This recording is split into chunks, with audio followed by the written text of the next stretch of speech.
Salut à tous la team OL, au même show pour Lyon Fan TV. Très heureux les gars de vous retrouver pour une nouvelle vidéo. J'espère que tout le monde va bien. Il fait froid à Lyon, je me trouve sur un rooftop. J'avais déjà fait des vidéos ici, c'est très beau. Regardez, vous avez Lyon by night, on dirait Dubaï by night, on dirait New York by night. Bref, on est dans une énorme ville, une ville magnifique. Bon, c'est le quartier un peu d'affaires, hein, tout ça. Regardez, il y a la tour Crayon juste derrière. Voilà, Lyon by night. C'est pas mal, hein, regardez, ça fait un beau panorama, je trouve. On dirait que j'ai un fond vert derrière moi. Ben non, j'ai pas un fond vert, c'est sympa quand même. Regardez tout ça. Je me tourne, voilà, c'est total. Exactamente. Bon, bref, je vais essayer de la faire par ici, ma vidéo. Bref, avant toute chose, les amis, j'arrêterai de dire bref à chaque fois. C'est un nouveau type de langage. N'hésitez pas à vous abonner pour ceux qui ne sont pas abonnés à cette chaîne. Très important, il y en a beaucoup qui ne sont pas abonnés, qui regardent les vidéos. Il faut s'abonner, il faut mettre un petit like et il faut commenter.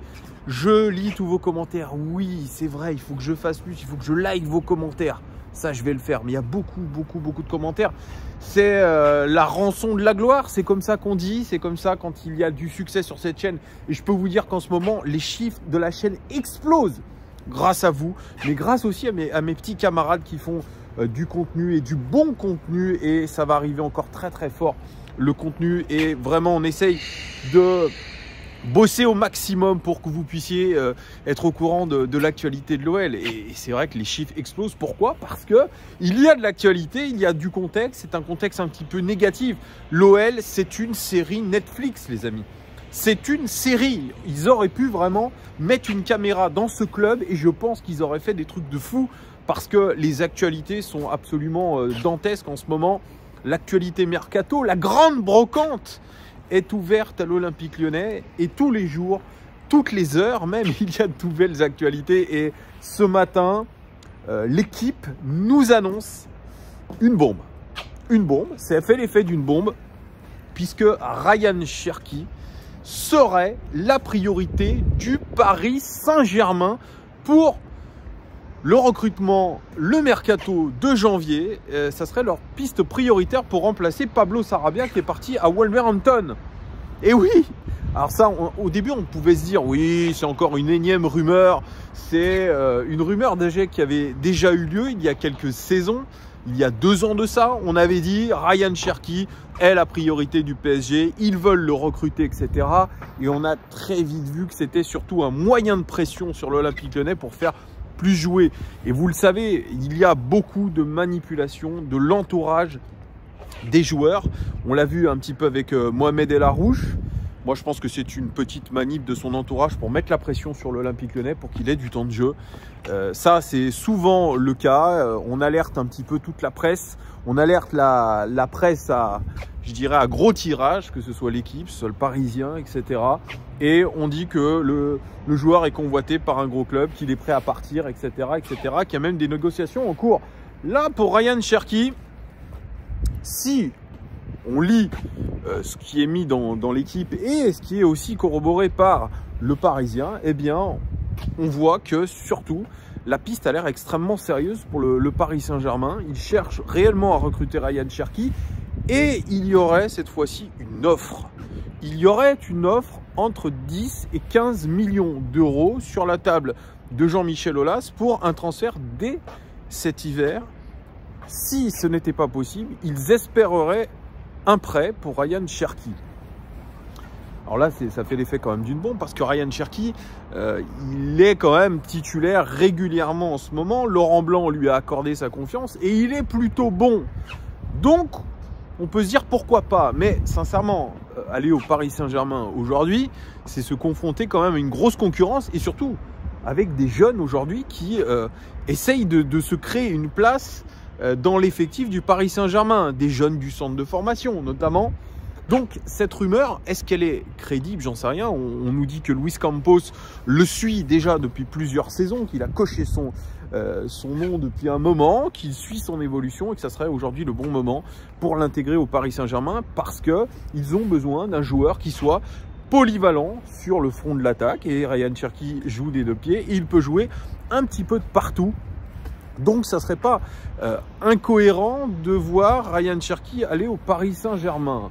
Alors, moi, je trouve ça un petit peu étonnant pour un joueur quand même qui a été, comme je l'ai dit dans une autre vidéo, qui a alterné le mauvais, le très mauvais, le moyen, le très bon, le moins bon. Bref, il a alterné un petit peu toutes les phases. Ryan Cherki, il reste toujours très jeune, mais avec autant de temps dans le groupe professionnel, à savoir 3 saisons, désormais, eh bien, on aurait pu s'attendre à beaucoup mieux pour un joueur qui a besoin d'être guidé. Laurent Blanc dit il faut lui prendre la main, toujours être à ses côtés. C'est un joueur que vous devez gérer 24 heures sur 24 pour qu'il ne retombe pas dans ses travers, comme on a pu le voir un petit peu contre Chambéry, encore une fois, où malgré ses avant-dernières passes décisives, eh bien, il s'est souvent un petit peu perdu dans le jeu, dans des touches de balle superflues, dans des mauvais choix, etc. On est exigeant avec Ryan Cherki parce que c'est un vrai talent. Mais on le sait, tous ces talents précoces n'ont jamais vraiment, n'ont pas tous réussi au plus haut niveau. Et voir Ryan Cherki aujourd'hui avoir un peu plus de régularité et surtout avoir beaucoup plus de temps de jeu, c'est intéressant. Et comme je vous ai dit dans une autre vidéo, tous les joueurs de l'Olympique Lyonnais sont à vendre. C'est la réalité, on a été racheté, mais on doit faire une grosse opération dégraissage. Et ce qu'on apprend aussi dans le journal de l'équipe, c'est que l'OL n'est pas opposé à un départ de Ryan Cherki, chose qu'a démenti formellement Jean-Michel Aulas sur Twitter. Et vous le savez, quand Jean-Michel Aulas dément une information et parle même de Ryan Cherki comme une base du projet de l'Olympique Lyonnais, c'est forcément mauvais signe, puisque dans la foulée, quasiment, les joueurs partent. Il l'a fait aussi avec Malo Gusto. Malo Gusto, on le sait aujourd'hui, il veut absolument partir de l'Olympique Lyonnais. Est-ce que c'est le cas aussi de Ryan Cherki? On peut se poser des questions, parce que aujourd'hui, il a du temps de jeu. Il a du temps de jeu, il est à 1 an et demi de la fin de son contrat. On l'a fait re-signer cet été. Probablement que cette fois-ci, c'est pas du bluff. C'est pas son entourage qui fait passer des informations. Je pense que réellement, il y a un intérêt du Paris Saint-Germain pour Ryan Cherki. Et il profite aujourd'hui du fait que c'est la grande brocante, que c'est la braderie à l'Olympique Lyonnais pour pouvoir tenter leur chance. Et ils ont de quoi, aujourd'hui, convaincre Ryan Cherki, notamment sur le plan salarial. On rappelle que Ryan Cherki touche un petit peu plus de 200 000 € par mois, ce qui est absolument énorme pour un jeune de son âge. Il fait partie des plus gros salaires européens pour un jeune de son âge. Il a un énorme contrat avec Adidas. Bon, ça c'est annexe, mais en tout cas, le Paris Saint-Germain pourrait lui offrir ce salaire, voire même augmenter son salaire. On pourrait penser que le PSG lui mettrait 300 000, 400 000 €. Je rappelle que Hugo Ekitike, qui est très jeune lui aussi, est prêté avec option d'achat par Reims et il touche 600 000 € par mois. Donc vous voyez ce que peut offrir aujourd'hui le Paris Saint-Germain. Seul aujourd'hui un club comme Chelsea ou Manchester City peuvent offrir des niveaux de salaire comme ça. C'est pour ça que Malo Gusto, il se voit déjà à Londres, il se voit déjà à Chelsea et il se voit voilà, il se voit déjà en haut de l'affiche. Et je pense que Ryan Cherki, il doit réfléchir à ça, même si c'est vrai, il fait partie de cet ADN lyonnais, de ceux qui sont peut-être le plus accrochés au club. En tout cas, régulièrement, il va voir, il est le seul avec Anthony Lopez à applaudir les virages, à s'être toujours arrêté à l'entraînement pour faire des photos, signer des autographes. Ça, c'est vrai.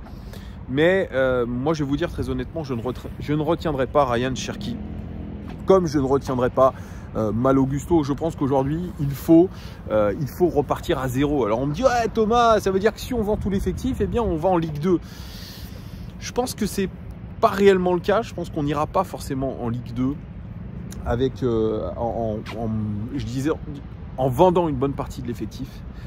Mais on en a besoin aujourd'hui puisque la mentalité est absolument détestable aujourd'hui dans le groupe. Et la réponse qui est un peu plus claire, c'est que grand nombre de joueurs veulent partir. Et je vais vous parler de cette autre rumeur. D'ailleurs, vous allez me dire après, mettez-moi en commentaire ce que vous pensez de la rumeur Cherki au PSG. Est-ce que vous le laissez partir? Ça, c'est intéressant. Alors, il y en a aussi qui disent que c'est un contre-feu. Que parce qu'on annonce Malo Gusto partant et que le projet sportif de l'OL fout le camp, eh bien, l'OL met un contre-feu en faisant miroiter le fait que le PSG soit intéressé par Ryan Cherki pour ensuite dire regardez, on va le garder, on l'a gardé, c'est preuve qu'on a de la poigne. Ça peut être aussi ça. Il y a deux lectures possibles, effectivement. Bon, on verra réponse dans les prochains jours, les amis. Je vous parlais de joueurs qui veulent partir, c'est le cas de Romain Fèvre qui probablement est en dépression et c'est pas très drôle, mais quand vous avez un niveau de salaire comme est le sien, ce n'est pas possible aujourd'hui de se plaindre. Je suis désolé, hein, je remets tout au salaire, mais c'est un manque de respect aujourd'hui par rapport à des gens comme vous, pour certains qui gagnaient très peu et qui font des métiers qui sont difficiles. C'est quand vous lisez aussi l'interview de Sébastien Haller qui revient d'un cancer des testicules et qui parle de son envie tout de suite, quand on lui a annoncé la nouvelle, de savoir quand est-ce qu'il va revenir sur le terrain, parce qu'il le doit au Borussia Dortmund, il le doit aussi pour les fans. Et ça, je trouve que c'est une énorme preuve de caractère et qu'aujourd'hui, un Romain Fèvre ne peut pas se plaindre comme ça ou ne peut pas se laisser avoir par son mental. Peut-être qu'ils n'ont pas le même âge, peut-être qu'ils n'ont pas le même entourage, mais peut-être que je ne connais pas l'histoire et que je n'ai pas les tenants et les aboutissants. Très bien. Mais si je le prends avec les informations que nous avons, eh bien, je trouve que c'est une honte. Voilà, tout simplement. Si vraiment ils veulent qu'on sache la vérité, qu'ils fassent une communication, je le dis déjà assez régulièrement. Au lieu de laisser courir des rumeurs, faites une communication claire sur ce qu'il se passe. Tant qu'il n'y aura pas ça, eh bien, nous continuerons à parler sur les informations que nous avons. Donc Romain Fèvre, lui, aurait trouvé un accord avec Lorient et il serait plus que jamais sur le départ. L'OL aimerait un transfert définitif. Lorient veut un prêt. Il y a Lille qui est en embuscade. Bref, ça va se décanter un petit peu. Jeffrey Adelaide, il y a des médias espagnols qui disaient que ça ne serait pas forcément mort avec Séville. Ça, on verra. Il paraît qu'il négocie un peu l'option d'achat. Bon, ça, il n'y a pas eu d'information aujourd'hui. Et puis, il y a une autre info. Et elle correspondrait un peu au départ de Malo Gusto en direction de Chelsea. L'Olympique Lyonnais, selon Fabrizio Romano, et ça c'est une information crédible parce que c'est une bête de journaliste italien qui a vraiment des infos très fiables sur le marché du transfert. L'Olympique Lyonnais, en cas de départ de Malo Gusto, s'intéresserait au joueur de Brighton, Tariq Lamptey, qui est latéral droit, international ghanéen de 22 ans, qui est lié à Brighton jusqu'en 2025. Alors il fait 1m63, il est tout petit, mais il a une vitesse assez incroyable. C'est l'un des latéraux les plus rapides de Premier League. Malheureusement, il ne joue pas beaucoup sous Roberto De Zerbi, puisqu'il a joué 16 matchs sur 19, mais beaucoup comme remplaçant. Il a joué que 5% des 11 de départ, 310 minutes de jeu depuis le début de la saison, c'est très peu, et pourtant il a participé à la Coupe du Monde. Et oui, il a été à la Coupe du Monde au Qatar. Il a 4 sélections avec l'équipe du Ghana. Il est anglo-ghanéen, je pense que c'est comme ça qu'on peut dire. Il a été formé du côté de Chelsea et il a eu une formation extrêmement difficile puisque sa petite taille l'a empêché d'évoluer au plus haut niveau avec les Blues. Il a été transféré alors qu'il jouait avec les U23. Il a été transféré du côté de Brighton où Graham Potter le voulait. Il a été transféré en 2020. Voilà, 2020. Et donc, comme je vous ai dit, par contre, il y a un petit souci. Moi, j'ai regardé l'historique des blessures.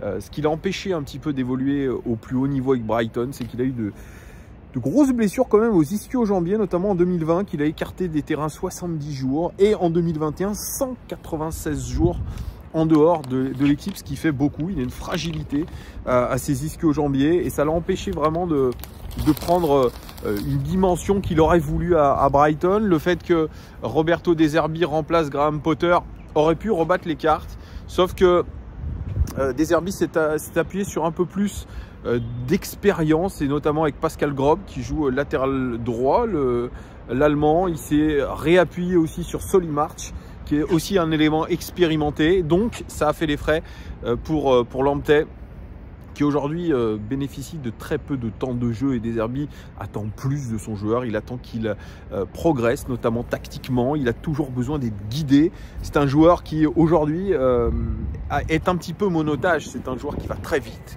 qui pousse le ballon, mais sa technique n'est pas très chatoyante. Il n'est pas très bon dans les centres. Il est un peu monotache et un peu monocaractéristique, c'est-à-dire qu'il va très vite. Il pousse le ballon, il va très vite.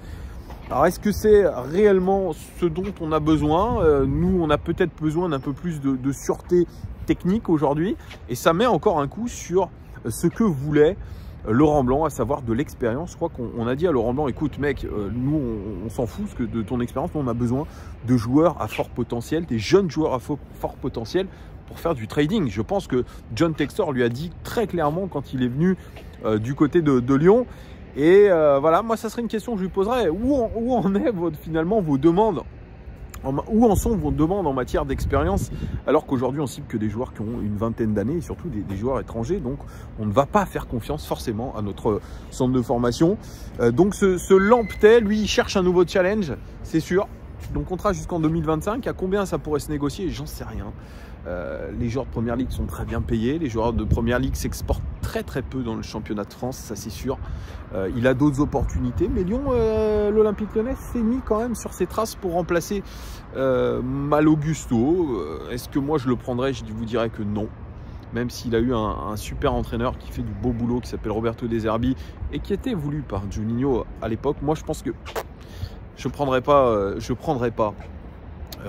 Ce Tariq Lamptey, je trouve que ce serait une connerie, voilà, ça serait une connerie aujourd'hui, ça serait pas nous faire du bien et ça pourrait pas nous aider, je pense, à faire une deuxième partie de saison un peu meilleure. Voilà, allez voir des vidéos de lui pour ceux qui ne le connaissent pas, vous me direz ce que vous en pensez. Voilà, voilà ce que je pouvais vous dire sur les informations mercato du jour, les amis. Merci de votre fidélité, c'est très important. Et puis je vous laisse apprécier la vue qui est magnifique. Et en plus je suis tout seul, donc ça c'est parfait pour faire des belles vidéos. On est au top. Je vous fais des gros bisous, je vous dis à très vite pour de nouvelles infos mercato. Vous avez l'édito d'Antoine qui va sortir probablement ce soir aussi. Allez, ciao, bisous.